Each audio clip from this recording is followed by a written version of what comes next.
wings above the blue Atlantic, with the modern navigator reversing that first westward route of the gallant caravels of Columbus, Cabral, and Vasco da Gama. For today's landfall is Portugal itself, where the storied river Tagus still carries its ancient traffic down to the sea, where the fabulous Tower of Belém still stands sentinel on the bright river shore. Long ago, from the site of this historic landmark, Vasco da Gama sailed on his epical voyage to India.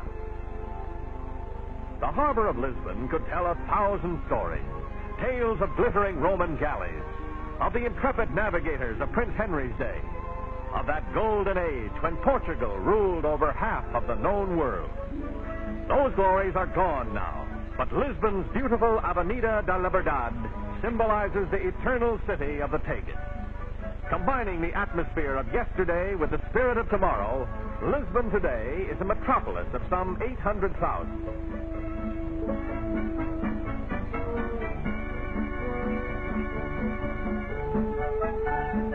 In the National Assembly are promulgated the principles that have made Portugal, with its 8 million people, an orderly and exceptionally clean nation, having raised health and living standards to an important degree. Lisbon is a city of landmarks. The famous Rocio, known as Rolling Motion Square because of its undulating mosaic pattern that creates in one the feeling of rolling over the ocean waves.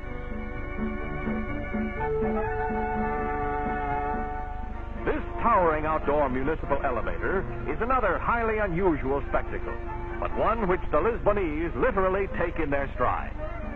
Designed by Gustave Eiffel of Paris Tower fame, it has long conveyed the busy citizen from one level of his hilly city to another.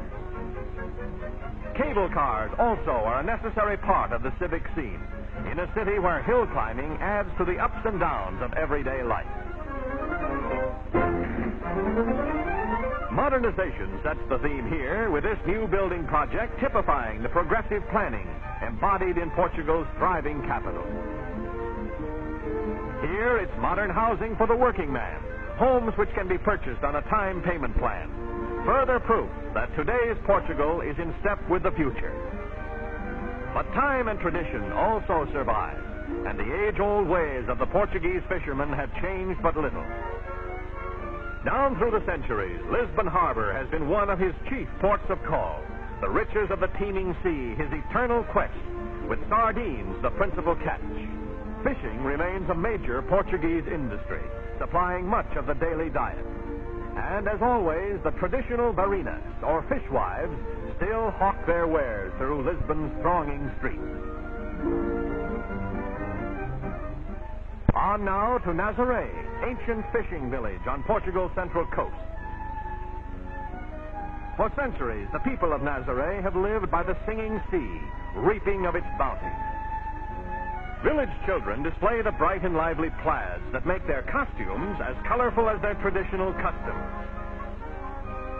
Home is the sailor, and these happy youngsters take advantage of the circumstance by getting into the swing of things.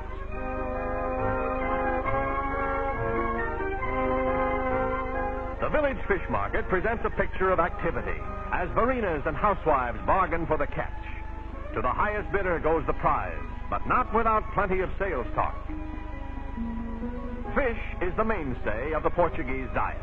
Meat is not only scarce, but strictly reserved for special occasions. The size of fishing operations at Nazaré may be judged by the immensity of this huge net, which requires the combined efforts of men and oxen to prepare it for another day's hunting in the Atlantic. Putting the nets aboard is another laborious procedure, but these hardy fishermen faithfully follow the ways of the past. Now it's down to the sea in ships. This ancient Phoenician craft, with its grotesquely peaked prows, is particularly suited to Nazaré's harborless coast, where since time immemorial her fearless fishermen have braved the long rolling tide. What's wrong with this picture? Nothing. Not when that strongman act is done with Portuguese cork. In the central and southern provinces, the country's great cork forests cover some 1.5 million acres. The law decrees that cork oaks may be stripped only once in 9 years. Yet annually, these same forests provide more than 150,000 tons, the vast majority of which is exported to the markets of the world. Weighing but 1/4 as much as water, cork bark, with its compressibility and its insulating qualities, has long been used in the manufacture of innumerable products. And Portugal is the leader in the growth and processing of this valuable commodity. When it comes to windmills, Portugal has them by the hundreds. Don Quixote himself might well have tried his trusty lance on this creaking grain grinder. These clay pots whistle as the blades turn. If they cease whistling, the farmer knows his mill has stopped. It's still another part of Portugal, the paradox, ancient land of constant contrast. From the plains of the south to the Douro River country's northern mountains is a trip of only a few hours on Portugal's very efficient railway transportation system. Porto, city of the north, once the Portus Calais of the Romans, gave its name to Portugal and port wine. Second city of the nation, Porto truly portrays the contrasts of the century, combining a strictly modern outlook with the fascinating color of a decidedly historic atmosphere. But Porto's chief claim to distinction is wine, the famous port, which has made it the wine capital of the country.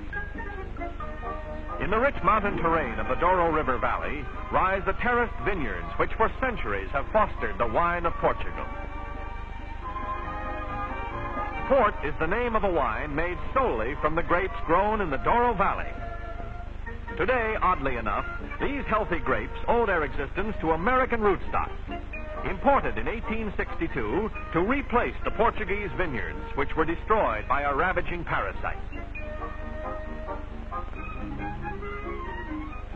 Long ago, men of the wine country learned that music helps relieve the monotony of the back-breaking task of carrying the 130-pound baskets up the steep slopes. Following the bountiful harvest, the workers of the vineyards, on other seasons picking over, stage their traditional grape festival. Country music and country dancing out of long-remembered folklore. A quaint and picturesque bit of pantomime from the days of long ago.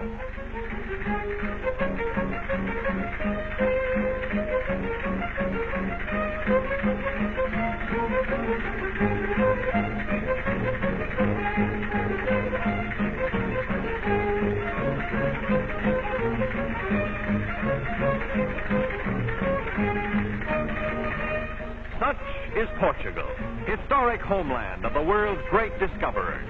Proud in her history, proud in her people, taking her place today in that family of free nations upon which so much depends in this world of ours.